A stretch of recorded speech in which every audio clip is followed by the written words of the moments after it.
आम आदमी ये सोचता होगा मैं यहां से चुनाव लड़ने क्यों आया सफेदों से।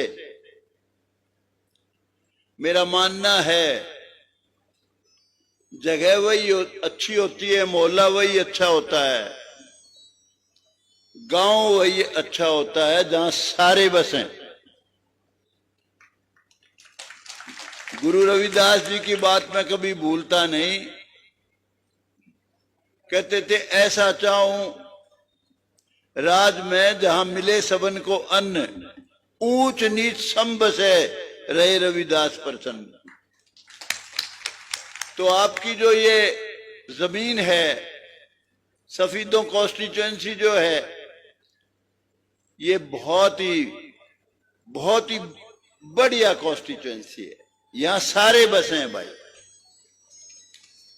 मैं पहले भी एक बार आया था, बहुत से भाई मिसाल दे देते हैं कि ये तो 91 में आया था, बड़ी जमानत जब्त करा के गया था, बहुत मामूली से वोट आए थे। वोट भी बताते हैं, मेरी उम्र भी बताते हैं। एक जी रामचंद्र जांगड़ा आया था, आंधी की टिकट ले रहा था 87 की, वो भी हार के गया था बुरी तरह। 5-4 हजार वोट आए थे। और फिर कहते हैं जी वंदना शर्मा आई थी, वो भी बहुत बुरी तरह से हार के गई थी। बुरी तरह से होते नहीं, वो कहते हैं वो हार के गई थी। और करमवीर सैनी का भी वो भाई जिक्र करते हैं, कहते वो भी जी इस हल्के का नहीं था इसलिए बुरी तरह हार के गया था। तो कलीराम पटवारी जी ने हर चीज का आपको खुलासा किया है। भाई हम सब इस देश के वासी हैं, कोई बारी नहीं है। इस देश का अगर कोई चीज सत्यानाश करने वाली है तो वो है जात पात, ऊंच नीच, भेदभाव, छुआछूत और भ्रष्टाचार। हम सब एक पिता की संतान हैं, सबका खून का रंग लाल है। ये जात पात जो है इस देश का बीज मारेगी। बाहरी का तो इनने बता दिया।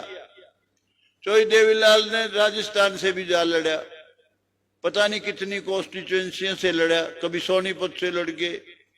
और ऐसा भी वक्त था जमानत जब्त भी हुई, चोई भजनलाल ने जमानत जब्त कराई, चोई बंसीलाल ने कराई, लेकिन फाइटर थे, योद्धा थे, लड़े। और भाई कितने ही लोग अपनी कॉन्स्टिट्यूएंसी छोड़ के लड़े हैं। मनोहर लाल खट्टर जी कह रहे थे मैं भी करनाल से अपनी कॉन्स्टिट्यूएंसी अपनी जगह से अलग आया हूं। चोई भजनलाल कभी मेवात में लड़े, बन के आए करनाल में लड़े। अनेक लोग अनेक जगह से लगे और मेरे लड़े। और जो मेरे बारे में ये कहते हैं ये भारी है, बाहर का है। भाई एक बात मैं बड़ी फक्र के साथ कह सकता हूं, मैंने मेरे जीवन में हर गरीब बरादरी की 36 बरादरी की लड़ाई बहुत मजबूती से लड़ी है। और जो आज बैकवर्ड समाज के, जो बैकवर्ड समाज में बीसी में शामिल है, बड़े डंके की चोट पे कहता हूं मेरे से बड़ी लड़ाई किसी ने नहीं लड़ी हरियाणा में, मैंने लड़ी, सिर्फ मैंने, और जीता। आज जो बैकवर्ड क्लासेस के भाई जो फायदा उठा रहे हैं, जो नौकरी ले रहे हैं, उसमें राम कुमार गौतम का बहुत बड़ा हाथ है। बड़ा फख्र के साथ कहता हूं, मैंने उसकी कीमत भी दी है बहुत बड़ी। एससी की लड़ाई, एससी के बारे में जितनी आवाज उठाई मैंने, एससी बीसी, वो मेरे अलावा किसी ने नहीं उठाई। और उसके अलावा किसान की आवाज, जिन दिनों 3 कानून बने थे, मैं हालांकि खट्टर साहब सरकार के साथ हमारा गलती से फंस गया था भाई, मैं भी इस होद्दे में एमएलए बन गया नकली। लेकिन उस वक्त भी मैं ये कहता था मोदी साहब 3 कानून वापस लो। आप कहते हो ये कानून बहुत अच्छे हैं, अरे मैं कहता हूं आप तो हलवा मंडा खीर खिला रहे हो, नहीं खानी। आप जबरदस्ती क्यों कर रहे हो? वापस लो, मत करो किसान को नाराज। लोग बीच में राजनीति भी करते हैं, ये किसान ही है। अगर किसान खुश है तो देश खुश है, किसान खुशहाल है तो देश खुशहाल है। किसान ही अन्न पैदा करता है, देश का पेट भरता है, और किसान ही देश की सरहदों की रक्षा करता है। ये आवाज मैंने उठाई, अनेक बार उठाई। कोई आ गया मेरे पास, ये जो बेचारे जमीन का काम करते हैं, मिट्टी का, इनकी आवाज, एम्प्लॉइज की आवाज, हर आवाज मैंने उठाई, कोई कमी नहीं छोड़ी। जितने एम्प्लॉय हैं, कोई स्टूडेंट है, कोई भी आया मेरे पास, सबकी आवाज उठाई मैंने। मुझे जो बाहरी कहते हैं उनकी तो भाई बुद्धि पे मुझे तरस आता है। मैं ये नहीं कहता वो सौदा कुछ नहीं, सौदा बहुत कुछ है, क्योंकि हर आदमी ये सोचता है मैं एमएलए बनूं। जितने भाई इस वक्त नाराज हैं, हर आदमी यूं कहता है यो कुकर आ गया, एमएलए तो मन्ने बनना था। कलीराम पटवारी ने नहीं सोचा, इसने तो पहले दिन ही स्वागत कर दिया मेरा। लेकिन हर आदमी यूं कहता है, सोचता है मैं एमएलए बनूं। मैं एमएलए बनने के लिए नहीं आया हूं यहां। 91 में आया था, मैंने अपनी नई नई पार्टी रजिस्टर कराई थी, सर्वजन कल्याण मोर्चा, सबके कल्याण का मोर्चा, लेकिन मेरी पार्टी बनी ही नहीं थी। उससे पहले मेरे साथ जबरदस्ती होगी, मैंने चुनाव लड़ना पड़ गया। और जो सोच के चुनाव लड़ा था, मैं यहां आया था उस वक्त ये सोच के कि यहां भाई जातिवाद का नारा नहीं लगेगा, सारी जात बस है, और तू बहुत कुछ कर देगा इनके लिए। लेकिन एक बहुत बड़ा नेता था, नाम नहीं लूंगा, उसने सोचा अगर यो बीज जाम गया तो भाई तेरी टाल है आगे। उसने ऐसी रचना रची, एक हमारे ऐसे बुजुर्ग को खड़ा कर दिया, जो गांव मेरी सबसे बड़ी ताकत बनना था उनको खड़ा करवा दिया। उन्हें ना पहले बेचारे लड़ा था, बड़े नेक आदमी थे, ना कभी बाद में लड़ा। लेकिन वो उस शातिर नेता की कलाकारी थी कि उन दिनों सारे हरियाणा में मेरा बड़ा जबरदस्त स्वागत हो रहा था। मैं जो राज था उस समय का, उसके खिलाफ बेबाकी से बहुत खतरनाक बोलता था, बड़े लोग पसंद करते थे। तो वो भाई मेरी बड़ी खतरनाक हार थी, लेकिन वो खतरनाक चाल से हारा था मैं। कई भाई कहते हैं जब के यो जीत गया तो जड़ गड़ देगी। भाई सबके बीच में कह रहा हूं, ये मेरा अंतिम इलेक्शन है, किसी को डरने की जरूरत नहीं नेता को। और जो मेरा साथ देगा उसका आगे फल लगेगा, जो मेरा साथ नहीं देगा उसका बीज जाम दे तो मेरे को बता दियो।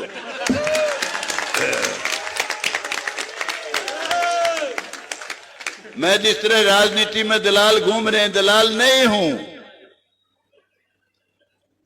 मैं हर गरीब की आवाज उठाने वाला आदमी हूं। मेरे से भयभीत होने की जरूरत नहीं है किसी को भी। और ये मेरा बेटा जो भाषण दे के गया है, कई यूं सोच रहे होंगे बेटे ने भी गले ले आए, तो इसका इंटरेस्ट जुडिशरी में है, इसमें नहीं है बिल्कुल। इसकी पहली चॉइस, फर्स्ट चॉइस जुडिशरी है। बता दे भाई है कि नहीं? कहां गया? है ना? पहली चॉइस, किसी को डरने की जरूरत नहीं है। डिलिमिटेशन भी होना है अगली बार, हल्के बंदी भी होगी नेक्स्ट इलेक्शन जो होंगे। मैं किस लिए आया हूं वो सुन लो। एमएलए में 2 बार बन लिया भाई, एमएलए बनने के लिए नहीं आया हूं मैं। यहां इस धरती से, सफीदों की धरती से, इससे भारतीय जनता पार्टी का राज बनाने के लिए आया हूं, जिससे नायब सैनी मुख्यमंत्री बने। नायब सैनी एक नायब हीरा है हरियाणा का। राजा वो अच्छा होता है जो जनता को अपनी संतान समझे, किसी में भेदभाव ना करे, जातिगत भेदभाव ना करे।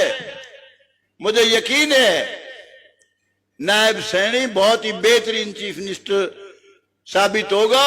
और जितने दिन का उसका अब का कार्यकाल देख लो, सुबह से लेकर रात तक मंडा रहता है।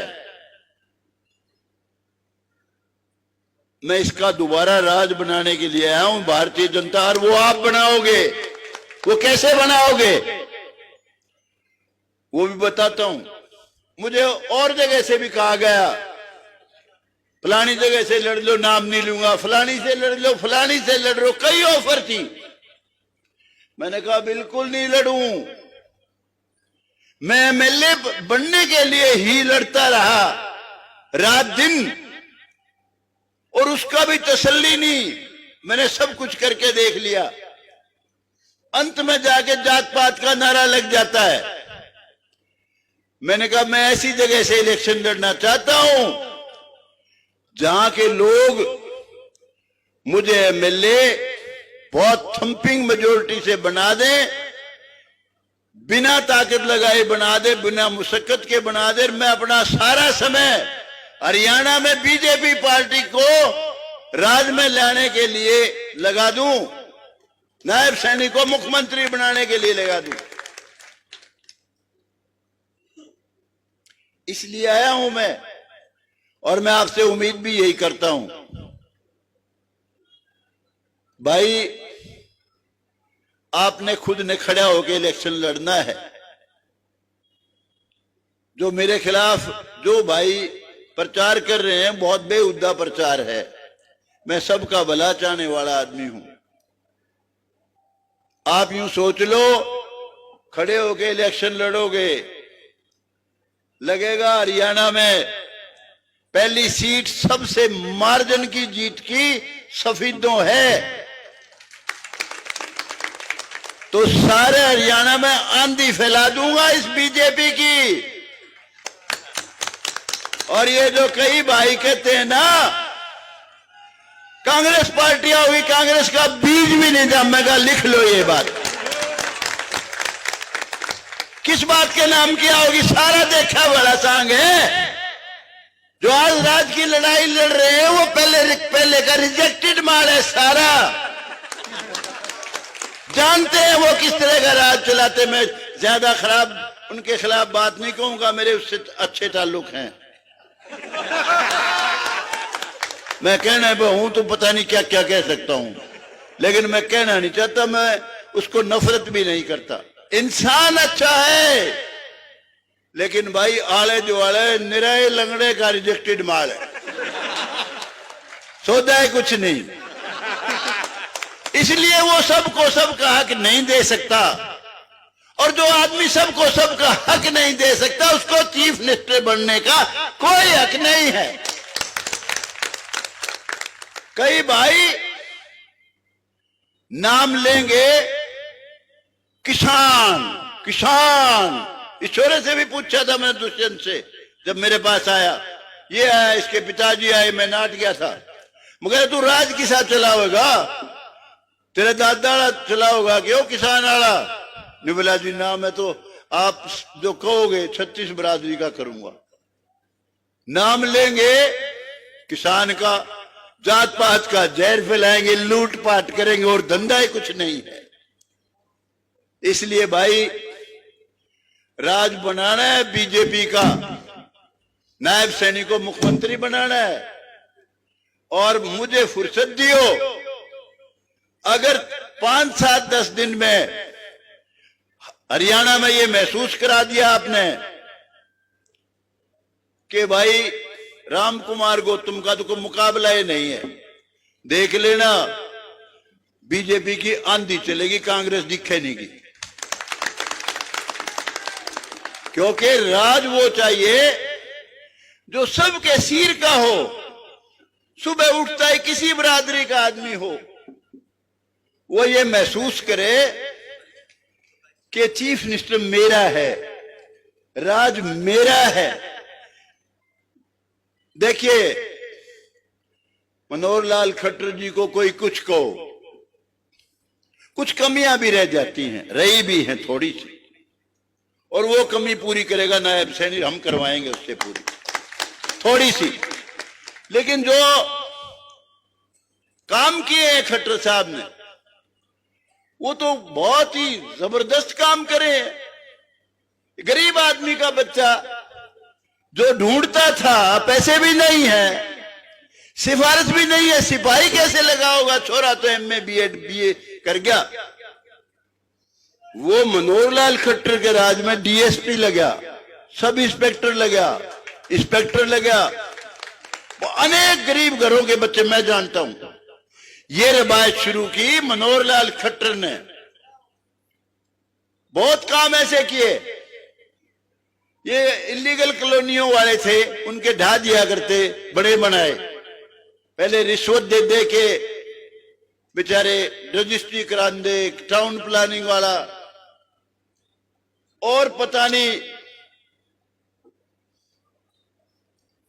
कितनी जगह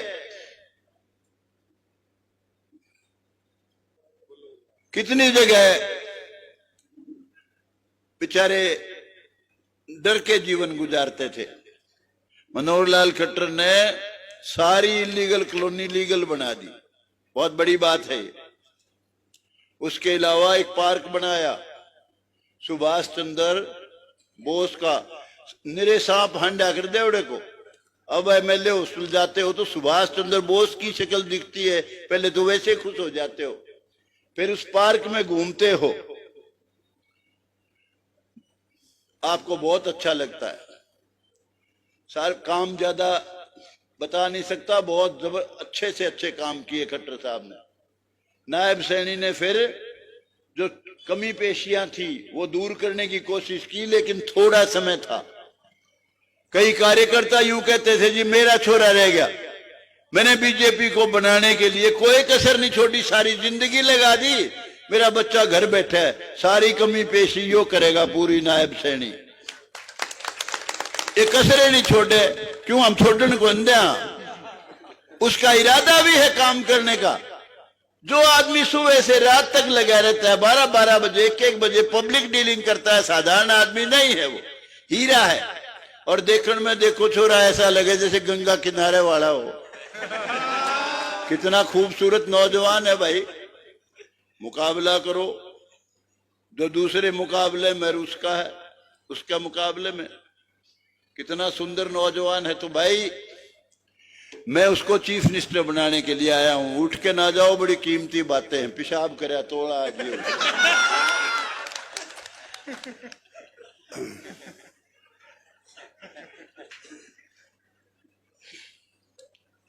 भाई एक बात मैं आपसे पूछना चाहता हूं, ईमानदारी से बताना। नरेंद्र मोदी जब तक प्राइम मिनिस्टर नहीं बने, उससे पहले लगता था यो हिंदुस्तान है। नरेंद्र मोदी ने पहली बार बताया यो हिंदुस्तान है। ये कोई छोटा कारनामा नहीं किया उसने।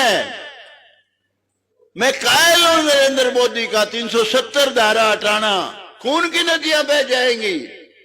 कई हमारे ये भाई जो कहते हैं आज सरकार ले आवांगे, वो कहते जी 10 साल ना छेड़ो राम मंदिर ने। अरे राम मंदिर अगर अयोध्या में नहीं बनेगा तो क्या मक्का मदीना में बनेगा? नरेंद्र मोदी ने बहुत बड़ा काम किया है, छोटा काम नहीं किया। हमारी मुसलमान बहन बेटियां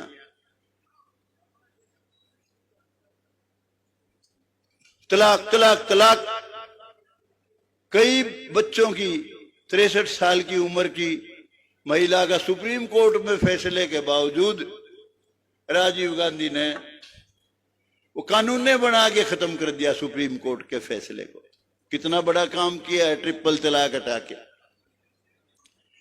बहुत बड़ा काम किया है। दुनिया में गौरव बढ़ा दिया इस देश का नरेंद्र मोदी ने। जब प्राइम मिनिस्टर थे सरदार मनमोहन सिंह जी, उनकी पगड़ी खुलवा ली थी अमेरिका में एयरपोर्ट पे। नरेंद्र मोदी के तो अनेक प्राइम मिनिस्टर, प्रेसिडेंट पैर छूते हैं, सम्मान करते हैं, उसका गले लगते हैं। कितना बड़ा गौरव बढ़ाया है। और हमारी ये बहन बेटियां जो महरूम थी, बहुत समय से इनकी मांग थी हम एमएलए एमपी में हमारा रिजर्वेशन होना चाहिए, वो कारनामा भी नरेंद्र मोदी ने किया है। 1/3 एमएलए एमपी में रिजर्वेशन देके।